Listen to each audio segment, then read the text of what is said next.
Hi everyone, welcome back to the Bitten by a Kitten Rescue channel on YouTube.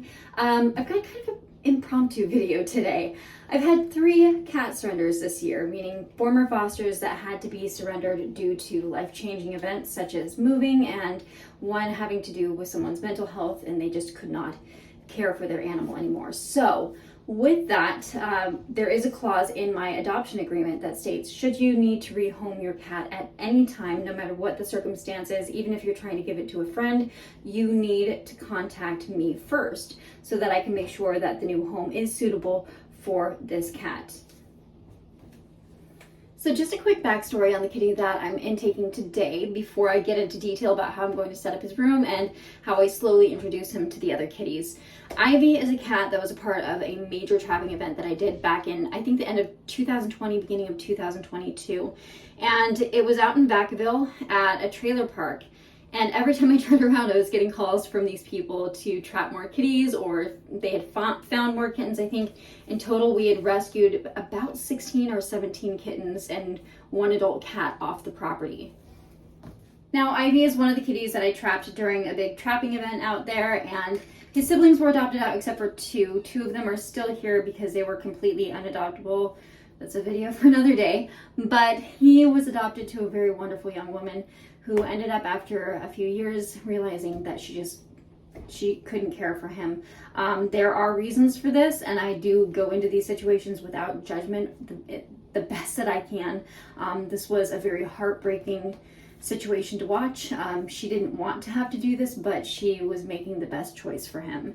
Anyway, I received a message from Community Concern for Cats because they have a clause in their adoption agreement, as do I, if you ever look at the Bitten by a Kitten Rescue adoption agreement, where if you feel for any reason that you need to rehome any cat that you adopt from either rescue, and at the time I was rescuing for Community Concern for Cats, you need to contact the rescue you adopted them from. We have open door policies, and the first person you should always contact is the person that you adopted from.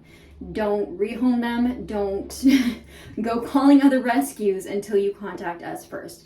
So she did what she needed to do, contacted CC4C. They got a hold of me because I was his foster, and I said, okay, I'll go ahead and take him. So let's get to the room setup. The laundry room, and this washer does not work. We're actually trying to get it replaced.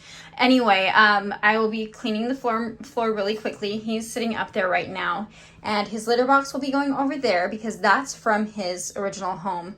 And then I'll be trying to put, I obviously don't have a lot of room.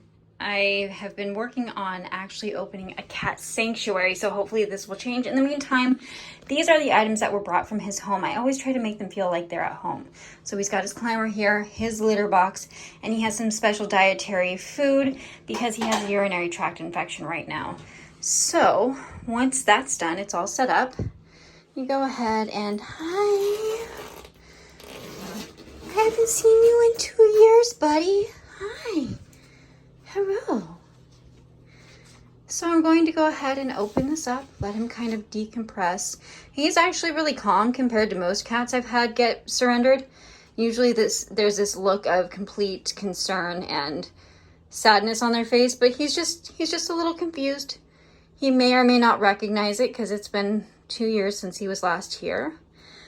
But what I do is I just leave that carrier open and available for him so he can stay in there if he wants, or he can come out and kind of look around, get a feel for the place. And this is going to be his room for about, I would say, at least a week.